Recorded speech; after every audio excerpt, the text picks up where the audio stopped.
係個網友嗱，我諗要分兩條講啊。呢個就係呢個第一就係琴日嘅美國股市大跌，咁我個股市大跌嚇，有一部分原因就係因為嗰隻 DeepSeek 嘅問題，呢個係嚇，我會同大家講 DeepSeek 嘅問題。其實我已經講咗兩條片 DeepSeek 嘅問題，我會講第三條，我希望講清楚啲俾大家聽，我係點樣睇 DeepSeek 呢個問題。咁就係另一條片就講個股市跌咧嚇，咁我不如呢條講咗個股市跌先啦。我睇見咧有啲人咧就好笑，佢喺下邊啲，我睇啲留言有啲好笑，即係證明嗰啲人咧根本咧從來冇聽我講嘢，就係睇個標題咧就 comment 呢個就係。首先，譬如話嗰個連任嗰樣嘢咧，美國總統連任嗰樣嘢，我係將嗰個美國總統由華盛頓開始點樣唔連任第三屆，到呢一個 Franklin Roosevelt，到咗羅斯福嗰陣時點樣，唔係到咗杜魯門嗰陣時點樣修正嗰個 Constitution Amendment Number 22講得好清楚。佢咧就哇好似捉到我痛腳咁啊！唔係啊，到咗1951年、52年先至修正㗎。唉，真係好深。臨時睇下少少維基啲，你都聽下我條片先批評啊。第二咧就係即係嗰啲人話你個面容好嚴肅啊，你係咪蝕好多錢啦？你梗係買咗好多輝達啊！嗱，呢個就係完全唔 follow 我講嘅嘢。如果你有 follow 我講嘅嘢咧，我係講得非常之清楚，就係咧我一路減持個股票。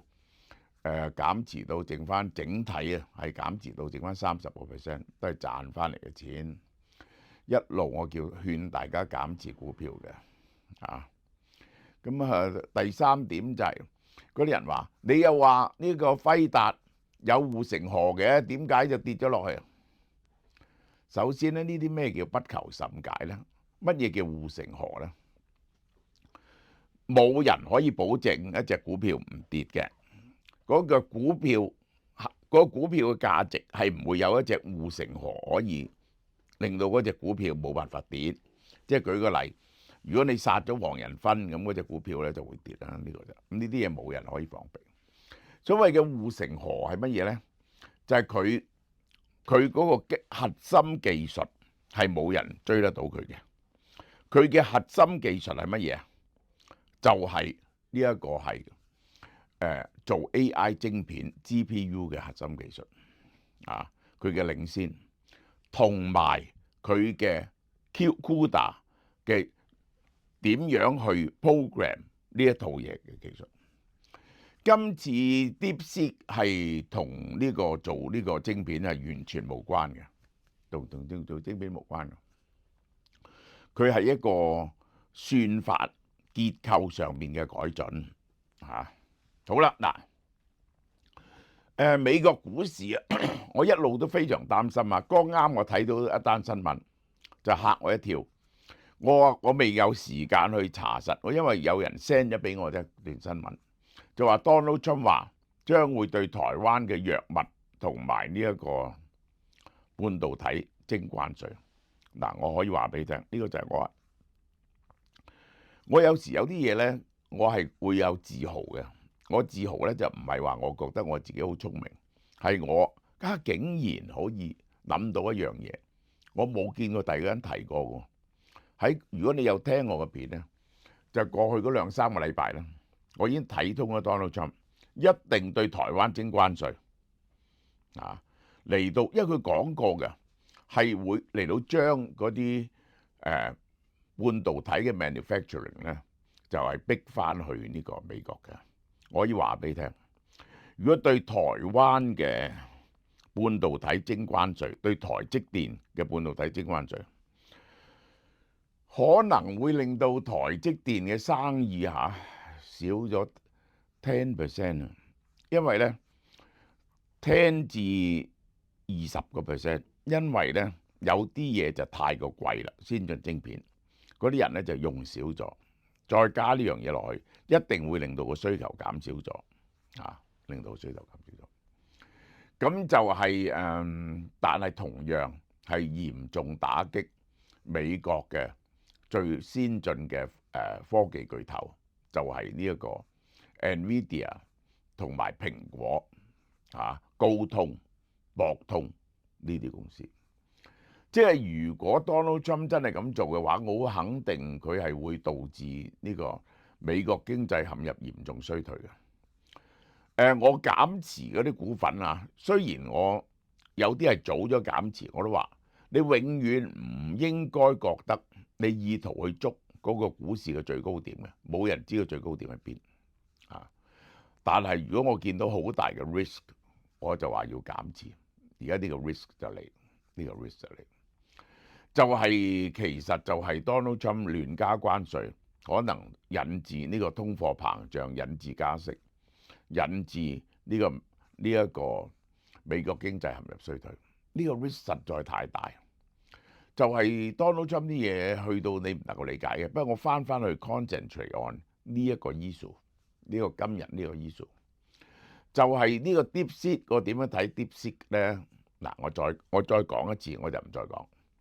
嗰啲人認為呢一個 DeepSeek 呢種方法呢一種嘅架構係咪可以令到呢一個對高端嘅晶片唔需要咁多，用平好多，用少好多嘅晶片都做到出嚟？因此 NVIDIA 嘅股份大跌，因此呢一個博通 Broadcom 嘅股份大跌，仲有你知唔知乜嘢股份跌得最犀利 ？Vista 嗰啲核能源嗰啲能源股跌得好犀利，因為唔需要咁多晶片計數，跌到20幾個 percent 嗱，首先我解釋 DeepSeek 呢樣嘢俾你聽。第一個股市咁樣跌法，呢個係一個觸發點。從來我對個股市呢輪係 Donald Trump 上台，我一路 warn 大家個股市，因為個股市係喺好高嘅位置上邊，佢跌個 correction。琴晚喺 Clubhouse 啲人問我 correction 幾多，我話1/3係好合理喎，係咪超過1/3咧？就睇 Donald Trump 會唔會回頭啊？呢個就係有啲通脹嘅跡象已經嚟緊㗎啦，就因為咧就係拘捕嗰啲非法移民啊。我應該講另外一條。就已經令到有啲地方嗰啲農場工咧就冇人做，雞蛋嘅價錢咧就已經起咗20% 喺加州。呢個咧就冇人去服侍啲雞同埋執雞蛋，呢個就係最大鑊，同埋包裝啲雞蛋。我都話最大鑊啊！雞肉又好大鑊啊！劏雞嗰啲咧，嗰啲好大嘅雞廠全部係墨西哥人，好大部分係非法勞工。劏豬劏牛，割啲肉都係佢哋做嘅。呢個係我呢個之前我已經講咗。好啦，嗱，我再同大家講 DeepSeek 係點樣咧？DeepSeek 咧就有2套系統。佢本來咧就係12月20號出咗套 V3 啊，1月20號12月20號嗰陣時咧，我已經講過 DeepSeek 呢樣嘢。咁咧就係我認為佢係有作弊嘅。嗱，我一陣講俾你聽，佢點樣作弊？我認為呢套嘢有作弊。佢喺度開源嘅系統啊，開源嘅系統本身就即係話，佢係將個架構講咗俾你聽，你咧就可以意圖去做嘅。好啦，你點樣佢認為啊，呢一套嘢咧，只係用咗幾百萬美金啫，就可以做到佢而家個效果個綜合效果。我唔好講單一層，佢係爬到落入10名內，係喺 chatbox 嘅用途，唔係喺嚴謹推理嘅用途。chatbox 嘅用途咧，你要睇個 general 係點樣。佢係爬過咗 Anthropic 同埋 XAI 不但只係我質疑呢一個，啲人話你唔識嘢咧，你質疑 DeepSeek。Elon Musk 質疑 DeepSeek。咁佢有冇一定嘅權威性咧？嗱，首先第一我要講，佢呢一套嘢係建築喺人哋嘅大型嘅模型上邊，因為人哋已經做咗好多大型模型嘅探索工作同埋計算方作，一路有 paper 出，所以佢嘅效率咧就係改善咗人哋嘅。第二，既然係開源啊，你就會知道佢係用乜嘢方法佢係絕對係比人哋嘅效率高㗎，係比人哋高，但係就唔係學佢講咁樣樣。呢個佢用嗰套 MLA 嘅系統，multi-head，即係咧一計就幾步一齊計，一度棘咗就行第二度，所以咧佢就快啲。呢個 multi-head 呢個就係一個就叫 MOE，呢一個就係 mixture of 呢個 expert system 啊。咁然後咧就再加一個，佢就有啲 catch， 即係推到某一點咧，佢就有啲 catch， 然後咧由嗰度改進。根據佢自己講，呢啲咁嘅參數咧係可以將個效率提升50%。咁我覺得呢 that is it， 佢就係即係等於人人都跑緊條山路，佢就係揾到條捷徑，嗰條捷徑咧係比人哋快50%。嗱呢個咧係真嘅，呢個係真嘅啊。好啦，咁樣佢唔係真係，我覺得佢作弊嘅地方喺邊度咧？你去 test 一套咁嘅 system， 我都話我睇見無數人喺度測試，絕對佢係同01係冇得鬥。你一定要將 R1同埋01對抗，同埋 O1對抗，唔可以同4.0對抗嘅，因為同4.0比賽，因為兩樣嘢嚟嘅。我而家講緊 R1同埋 O1，唔好講話 O3 都推出咗啦，呢個係 OpenAI 嘅，佢絕對係輸嘅，佢係絕對輸嘅啊！呢個係唔需要拗嘅嘢，呢個係啊。佢無論喺言語嘅了解能力，無論喺呢個寫編程嘅能力，佢都係輸嘅。我哋唔好講嗰啲政治色彩嘅嘢，但係佢嘅效率已經係好 impressive。佢作弊嘅地方係乜嘢咧？佢作弊嘅地方，佢唔係用2000幾粒呢一個 H800做出嚟嘅啊。根據 Scale AI 嗰個 Alexander Wang 話講，佢係有內幕消息，佢有5萬粒呢一個，有5萬粒 H800，呢個咧就係可以將所有走私嘅嘢咧就集中晒喺佢嗰度。而你見到呢個時間整呢樣嘢出嚟啊，立李強立即去接見佢咧，當然就係愛嚟打擊呢一個美國嗰種對 AI 嘅封鎖，等你哋相信封鎖 AI 係冇意思啦。呢個嗱，你去測試一套佢嗰套 system 啱唔啱？有兩種方法。第一咧，你就拎啲問題去問佢，睇佢嗰啲答案係點嚇啊？睇啲答案係點？佢嘅答案即係我睇出嚟平均比起呢個 O1嚟講，7-8成度啦，有2-3成問題佢係錯啊。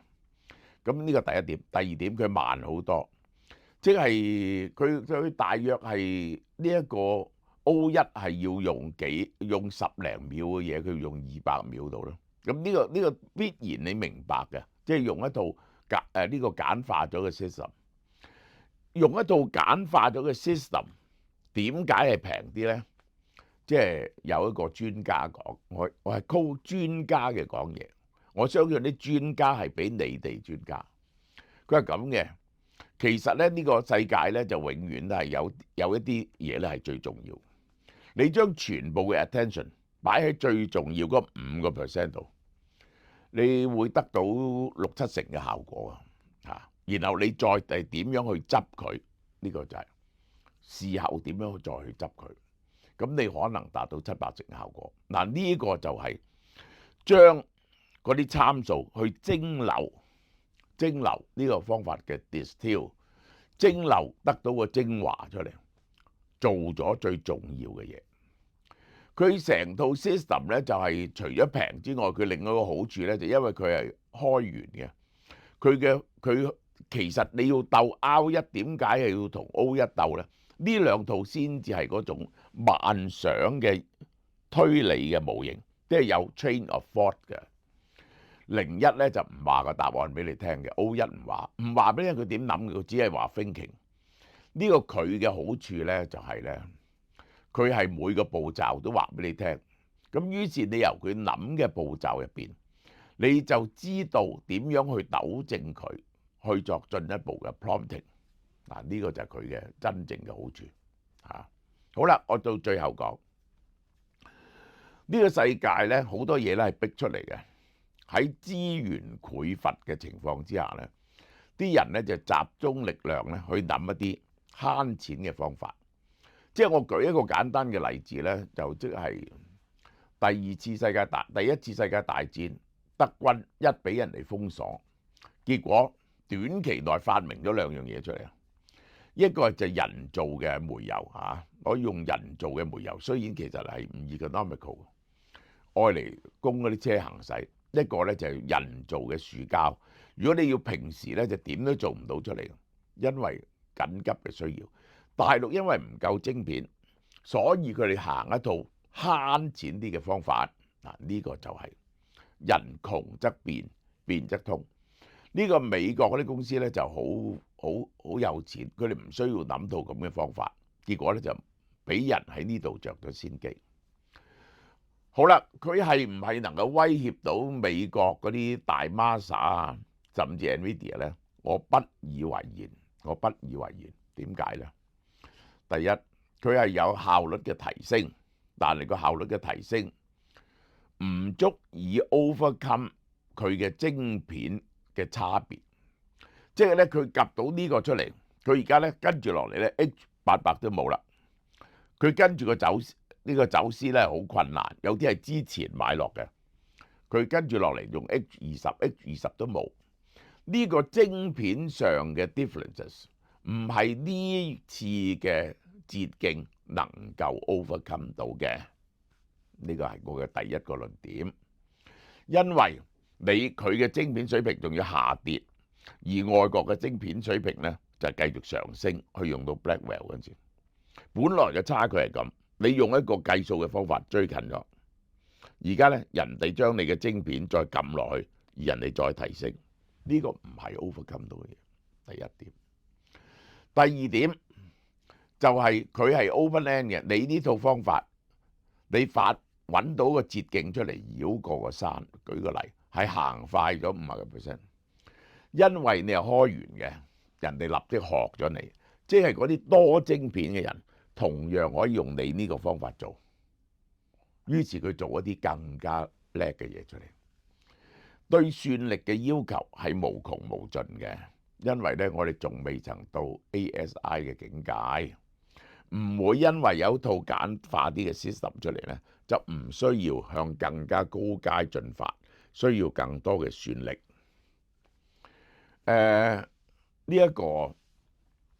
呢個就係我嘅整個立足嘅基礎，呢個就係嚇。你好快，你呢套嘢你又開完噶嘛？你揾到條捷徑出嚟，人哋又行你呢條捷徑咯。你10個人行，人哋1000個人行咯。大家明白啦嘛？結果1000個人一定係又叻過你嗰10個人，你又要揾，你係咪再揾到第二條，揾到條隧道出嚟咧？你要不停發明到呢啲捷徑出嚟，而且人哋而家咧亦都知道要揾捷徑。嗱，呢個就係我要講嘅嘢，所以對於個 AI 世界係並冇摧毀性作用。但係點解跌得咁犀利呢？個股票，我有3個答案俾大家。第一，呢啲股份本來就太高，再加埋日本加息，同埋 Donald Trump 最近嗰啲加關稅呢咁嘢引起嘅通脹，個市已經係非常 nervous， 係等緊大跌。呢個第一點。第二就係嗰個華爾街一貫嚟講，都係覺得嗰幾個 Magnificent Seven 用太多錢喺晶片上面，因此而家有人話可以用平啲嘅，結果得，佢哋就覺得呢啲錢可能係浪費咗，到時冇 return， 人哋用一套平啲嘅嘢嚟到同你比較。當然會多人幫襯啦，呢個就係呢個第二點。第三點，個市經常你以為嗰啲人用真金白銀去買咁跌落嚟梗係啱噶啦，唔係喎，個市成日都錯喎，即係等於即係我哋賺錢就係靠睇到個市錯嘅時候咯，呢個就係嚇。即係譬如話過去嗰年幾，我不停喺度講呢一個 Tesla 嘅 Full Self Driving，就個市唔同意啊，跌到百幾蚊。個市忽然間 realize， 我講咗成年之後，個市先 realize 呢一套佢轉咗呢套 FSD 12之後，嗰個遊戲已經係遊戲規則改變咗 ，Tesla 嘅價值唔同咗。成日都會錯嘅，成日都會錯。尤其是喺呢一刻啊，對 DeepSeek 呢個，我覺得係即係人嚇死人嘅結果多於一切咯。對於呢一個，而且因為個市需要調整咯。如果唔係 Donald Trump 嘅 factor 咧，就應該可以喺呢個開始溝。但係我唔建議大家溝喺呢刻係。我一早已經講俾你聽，我減持咗股票要等到2月底，我睇清楚 Donald Trump 嘅 factor， 睇清楚佢同中國嘅交往，睇清楚呢個聯儲局嘅立場，然後先決定。我淨係2隻股票，我近來淨係輕輕買2隻股票啫嘛，就係 TEM 同埋呢個Palantir， 其他股票都冇買過。好嘛？呢段講到呢度。秘製霸王豬手係時代同紅米餐廳研發嘅菜式，為咗多謝各位客人支持，由1月20號起，凡係惠顧晚市堂食，每個客人食乜嘢都加送1件豬手，等大家橫財就手，祝大家金蛇好運，身體健康。